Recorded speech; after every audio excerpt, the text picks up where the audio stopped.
The following contest is a singles match scheduled for one fall. Introducing first, from Phoenix, Arizona, weighing in at 170 pounds, Phoenix's favorite son, E.J. Sparks. Welcome to the action here on Championship Wrestling. What a way to kick things off, a match between two of the top young rising stars in the United Wrestling Network. And here we take a look at Phoenix's favorite son, E.J. Sparks, ready once again for battle.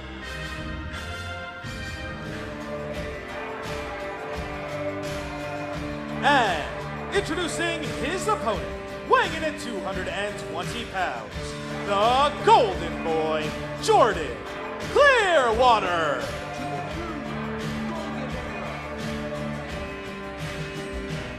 What incredible momentum the Golden Boy has had since returning to action.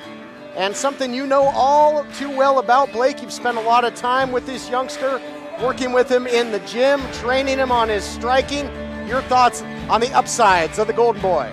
As we saw in the last two matches, Jordan Clearwater's striking has come light years ahead of where it used to be.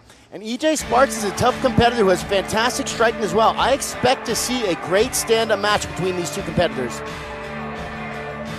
Two top young stars, as I mentioned. Jordan Clearwater coming off of victories over the likes of Jose Santiago and the impressive youngster Jack Cartwright.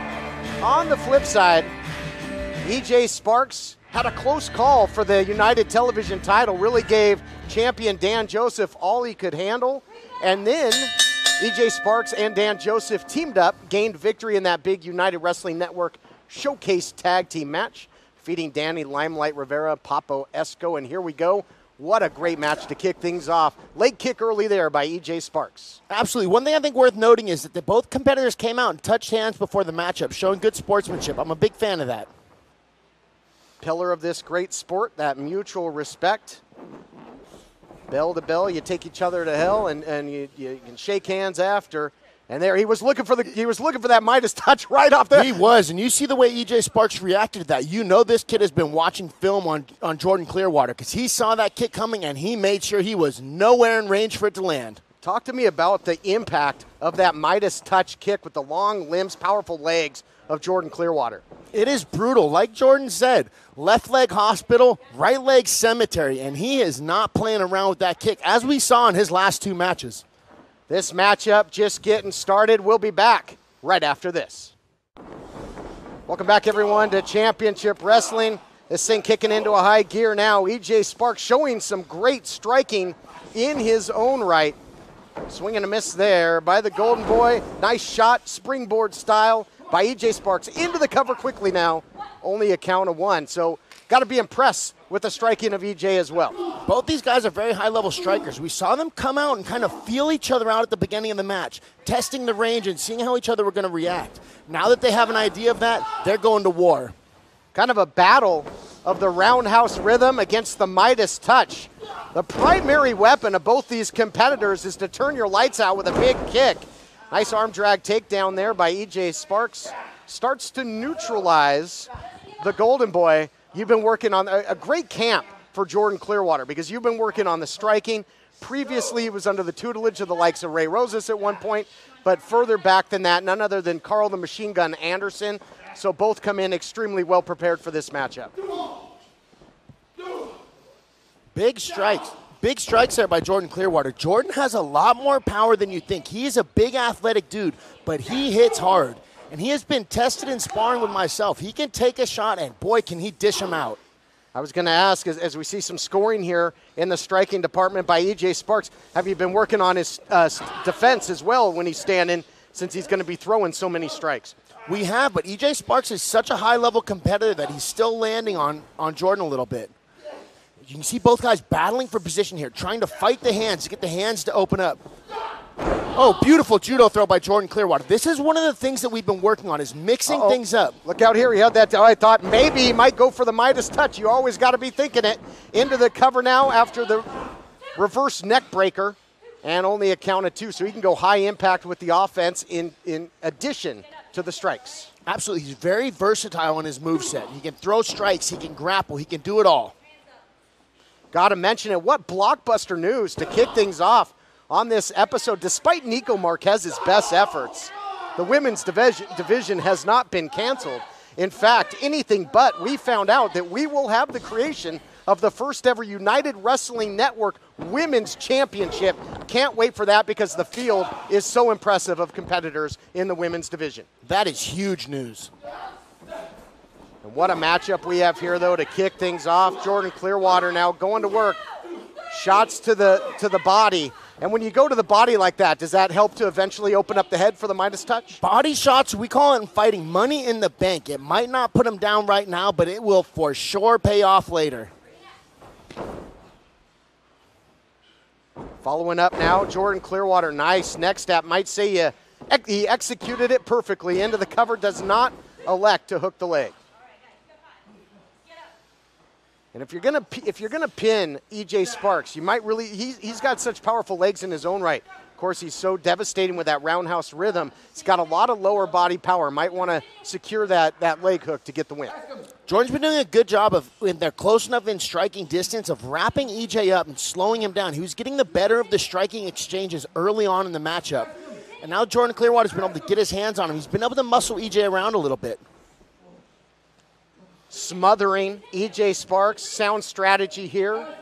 EJ Sparks, such a dynamic competitor. If you can ground him and snuff him out, so to speak, you can take away a lot of that offense. There's going to be no roundhouse rhythm from this grounded position.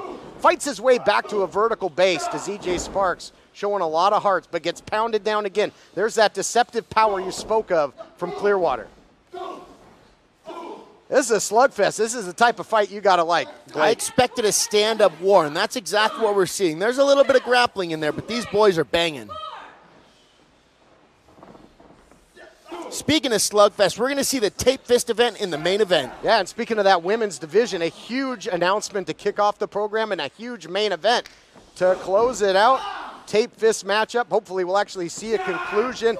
Big running clothesline. Nowhere to go but down. I think the corner, the only thing holding up EJ Sparks at this point. Let's go, guys. Come on. What a physical battle this has been. A whole lot of placement on the pecking order here on the line. These are two great competitors that could factor into championship competition.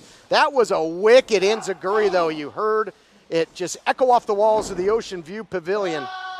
Oh, he's thinking, oh, big side kick. Clearwater's in trouble. He's rocked here, Blake. Cover. Can he put him away? No, not yet. You know, Jordan Clearwater, like I mentioned earlier, he has sparred with me, and he has been tested in sparring. I have put it on this kid, and he is tough. So I'm not surprised that he kicked out there. If EJ Sparks can continue using his leg attacks, I think he can. And I think this is where Sparks has the advantage, Blake, when he can go up top. You're not going to see too much high flying out of Jordan Clearwater, but you will out of Sparks. Nobody home there. Rolls through. Look out here. Big spine buster. Nice power move there. And shades of his mentor at one time, the machine gun, Carl Anderson. Jordan Clearwater did a beautiful job there of hooking the leg to really get the pressure on those hips and the shoulder. EJ Sparks was able to kick out, but that was a good pin. Look at EJ Sparks here. The eyes looking strange. I mean, that spine buster took a whole lot out of the gas tank of Phoenix's favorite son. Like I mentioned earlier, Jordan's doing a great job of slowing EJ down when he's able to get his hands on him. When EJ has the freedom to move around, he's doing a great job of landing strikes on Jordan.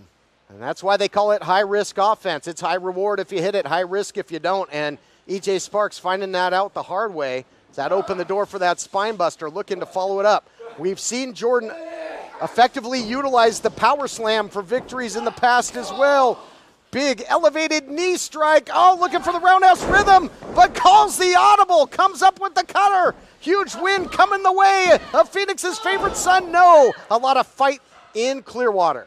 Jordan dug deep on that one. He was definitely in some serious danger.